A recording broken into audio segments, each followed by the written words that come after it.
प्रभातखबर.com, विश्वास वही, रफ्तार नहीं।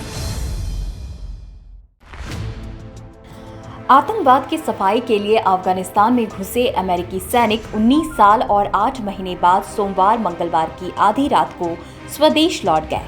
करीब 20 सालों तक चली इस जंग में अमेरिका को न केवल नाकामी का मुंह देखना पड़ा, बल्कि 2,461 सैनिकों और 2,000 अरब डॉलर भी गंवाने पड़े। करीब 20 साल लंबे चले युद्ध का समापन अमेरिकी सेना की वापसी के साथ हो गया। अमेरिकी फौज की अफगानिस्तान से वापसी के बाद अमेरिकी राष्ट्रपति जो बाइडेन ने राष्ट्र को संबोधित किया। बाइडेन ने राष्ट्र को संबोधित करते हुए अफगानिस्तान में मिशन के नुकसान गिनाए तो इसे समाप्त करना क्यों जरूरी था, ये भी बताया। अमेरिकी राष्ट्रपति जो बाइडेन ने कहा कि देश के हित के लिए काबुल छोड़ने का फैसला जरूरी था। हमने अफगानिस्तान में 2,000 अरब डॉलर खर्च किए। 2 दशक तक इतनी बड़ी रकम खर्च करना ठीक नहीं। हम इस पैसे का इस्तेमाल अमेरिका के हित में करेंगे। अमेरिका का बचाव हमारा मुख्य लक्ष्य है। अफगानिस्तान में बचाव की प्रक्रिया पूरी हुई। हम नए तरीके से आगे बढ़ना चाहते हैं। अमेरिकी राष्ट्रपति जो बाइडेन ने अपने संबोधन में कहा कि काबुल छोड़ने के अलावा उनके सामने कोई और रास्ता नहीं था।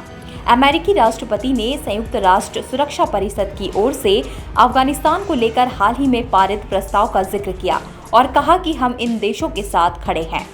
उन्होंने साथ ही ये संदेश भी दिया कि अफगानिस्तान की जमीन का इस्तेमाल किसी भी देश के खिलाफ आतंकी गतिविधियों के लिए ना हो। बाइडेन ने कहा कि हमने तालिबान की मौजूदगी के बावजूद जो लोग निकलना चाहते थे उनको वहां से निकाला।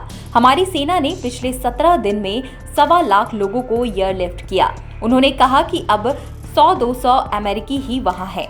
बाइडेन ने कहा कि पिछले कुछ सालों में नुकसान भी उठाने पड़े हैं।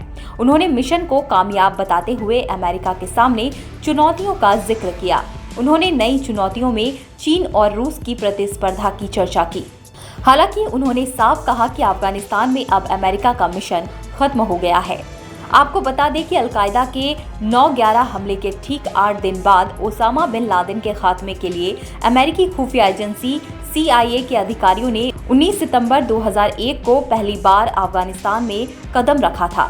CIA के अधिकारी रूस निर्मित Mi-17 हेलीकॉप्टर में बैठकर उज्बेकिस्तान के रास्ते अफगानिस्तान में घुसे थे। इस अपडेट में इतना ही। इसी तरह की दूसरी जानकारी के लिए बने रहिए हमारे साथ। प्रभातखबर.com, विश्वास वही, रफ्तार नहीं।